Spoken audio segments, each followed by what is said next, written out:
आइए, मैं चाहता हूं आप सब सामने देखें अब और बड़े ध्यान से सुने। हम बीच मीटिंग को 10 से 15 मिनट के बाद स्टार्ट करेंगे, लेकिन मैं इससे पहले कि आज के वर्ड में आपको अंदर ले जाऊं, मैं कुछ आपको महसूस करवाना चाहता हूं।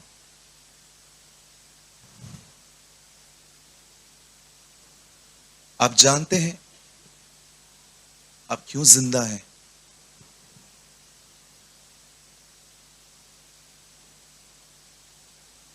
आप इसीलिए जिंदा हैं क्योंकि प्रभु चाहता है आप जिंदा रहें। और आपको पता है, आप किसी भी अच्छे कर्म की वजह से जिंदा नहीं है।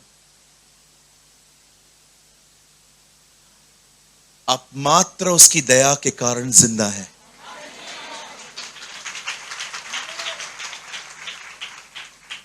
आप देखो कितनी बीमारियां लगी आपको, कोई बीमारी आपको मार नहीं पाई। सोचो आपके ऊपर कितना कर्जा आया, लेकिन कर्जे का स्ट्रेस आपको मार नहीं पाया। सोचो आपको कितना लोगों ने सताया, लेकिन आप फिर भी आज जिंदा हैं। कई कई बार हमें ऐसा लगता है, जब हम एक रॉन्ग कंपैरिजन में गुजरते हैं, हम लोगों को देखते हैं कि उनके पास क्या क्या है, और जब हम देखते हैं कि वो हमारे पास नहीं है, तो हम कहां ना कहां एक so many times we live in the realm of emotions and feelings. हम कई बार भावनाओं और अपने विचारों के रिलम में जिंदगी जीते हैं, पर हम क्यों नहीं देख पाते हैं कई बार कि परमेश्वर ने मुझे जिंदा रखा है। आप आज जो कुछ भी हैं, जो कुछ भी हैं, आप सिर्फ उसकी दया से। इस अंत के समय में परमेश्वर ऐसों को ढूंढ रहा है जिनके अंदर किसी चीज का घमंड नहीं है। उन्हें सिर्फ एक एहसास है, मैं जो कुछ भी हूं उसकी दया से।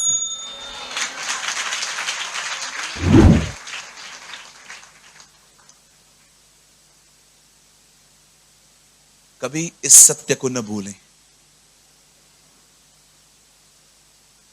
और जैसे आप अनुग्रह के द्वारा बुलाए गए हैं, बाइबल बताती है विश्वास के द्वारा और अनुग्रह से ही तुम्हारा उद्धार हुआ है।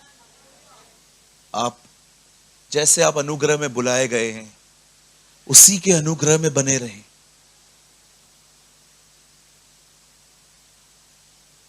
आप जानते हैं आप अनुग्रह से कब बाहर आ जाते हैं?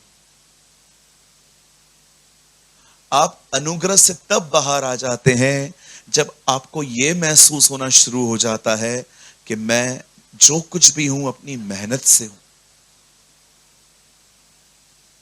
ब्रदर, मेहनत तो हर एक को करनी पड़ती है। ऐसा कौन है जो मेहनत नहीं करता? जीसस ने अपना वर्क खुद चूज किया था कि वो एक कारपेंटर बनेगा। आजकल आप मशीन से लकड़ियां काटते हुए देखते हैं। यीशु के समय में ऐसा नहीं था, कुल्हाड़ी से लकड़ियां कटती थी। सोचो हमारा खुदा कितना हार्ड वर्कर था।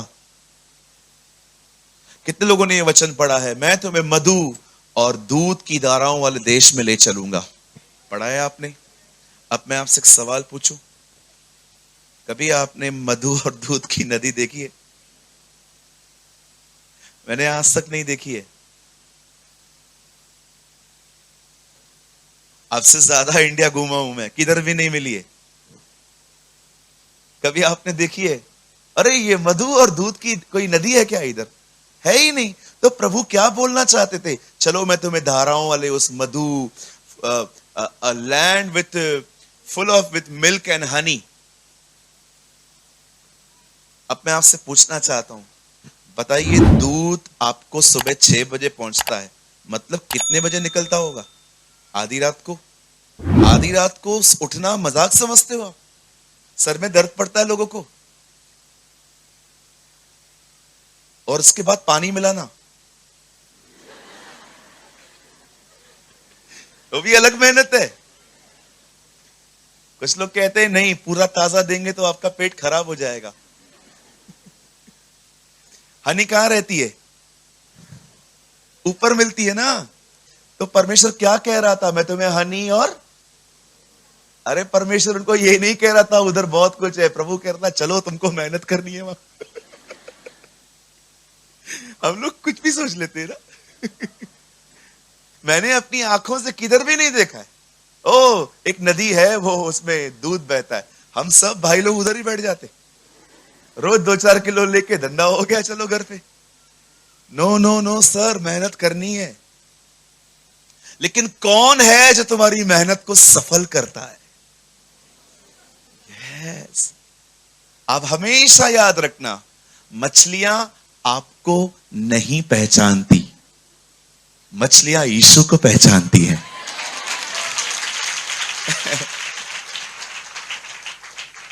डोंट थिंक कि आप एक अच्छे फिशरमैन हैं, बिल्कुल नहीं है। कभी आपने सोचा है मैं जो काम करता हूं मुझे उसमें सक्सेस क्यों मिलती है? उसका हाथ है भाई, उसका हाथ है। मैं ये सारी बातें आपको क्यों बता रहा हूं? ताकि आप उसकी दया में जिए। आपके अंदर ख्याल भी नहीं आना चाहिए I am important, I am something, मैं कुछ हूं। No no no no no. इसी चीज ने एक आशीष स्वर्गदूत को एक शैतान, श्रापित शैतान बना दिया। आशीष थी उसके ऊपर, आज श्रापों के सिवा कुछ नहीं है। हर व्यक्ति को परमेश्वर माफ कर सकता है, लेकिन एक ही व्यक्ति है जिसके लिए प्रभु ने कहा है मैं इसे नहीं छोड़ूंगा, वही है। रीड जॉन, इस संसार का सरदार दोषी ठहर चुका, खत्म। तू कुछ भी कर, क्या भी कर, मैं तेरे को नहीं छोड़ेगा। परमेश्वर ने ऐसी लैंग्वेज बात की है उससे। लेकिन हमारा न्याय वो कब करेगा? मरने के बाद। मतलब मरते दम तक भी उसको आशा है हम बदल सकते। सोचो वो कितना दयालु है। अरे अगर वो कर्ज करे ना उसमें भी दया है। बताओ कैसे? मैं, अगर तूने पाप किया तो मैं तेरी सजा तुझे, तेरे बेटे, तेरे पोते, तेरे परपोतों को दूंगा। प्रभु पाप मैं कर रहा हूं, चारों में क्यों बांट रहे हो आप? अरे पूरा तेरे ऊपर डालेगा, तू मर जाएगा, इसलिए बांट रहा हूं। What a mercy. सोचो वो कितना दयालु है। वो तुम्हें डांटे ना तो भी दया है, वो तुम्हें प्यार करे तो भी दया है, वो तुम्हें दे तो भी दया है, अगर वो न दे तो ये तो अति बड़ी दया है। Oh my brothers and sisters, live in the mercy. कभी ऊंचा मत उठो अपने ख्यालों में, ओ आई अचीव, मैंने किया ये। No no no no no no no, तुम मर्सी से बाहर मत आओ। इसीलिए बाइबल की हर किताब ऐसे शुरू होती है पॉल की, परमेश्वर का अनुग्रह, उसकी शांति, उसकी दया तुम्हें मिलती रहे। आमीन। आई डोंट नो आप में से कितने लोग हैं जो हमेशा इसी सेंसेस में जिंदगी जीते हैं कि ब्रदर मैं कुछ भी नहीं हूं। दीदी आपने अच्छा सब्जी बनाया, आपने नहीं बनाया, यीशु आपके अंदर अच्छा कुक था। कभी कभी लोग आपको कहे ना आप बड़े बुद्धिमान हो, उनको बोलो नहीं मैं नहीं हूं, एक है जो मेरे अंदर रहता है, उसकी वजह से हो। हमारे प्रभु की यही तो बात जो बड़ी खूबसूरत है। आप उसको बोलोगे ना गाड़ी चलाने नहीं आती है, आपके अंदर ड्राइवर बन जाएगा। आप उसको बोलोगे ना मुझे पढ़ना नहीं आता, वो विद्यार्थी बन जाएगा। अगर आप उसको कहोगे ना मेरे को ड्राइविंग नहीं आती है, ये नहीं आता है, उसकी खूबसूरत बात है सबके लिए सब बन जाता है, क्योंकि वो दयालु है।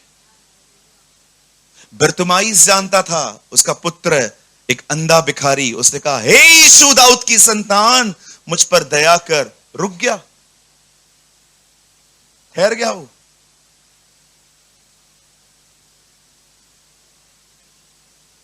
डोंट थिंक मैं डिजर्व करता हूं,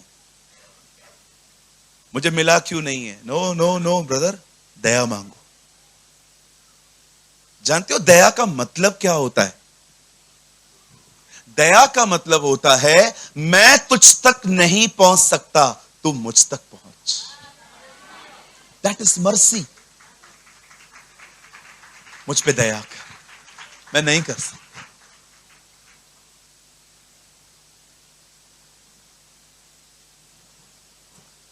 मैं जिस जिस जो बातें आपको बता रहा हूं ना, मैंने वो बर्गर की तरह खाई हैं।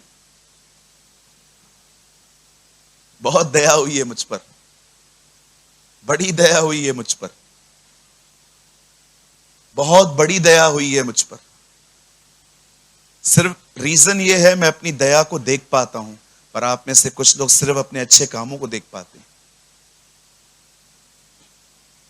Do remain in the mercy of the Lord. Amen.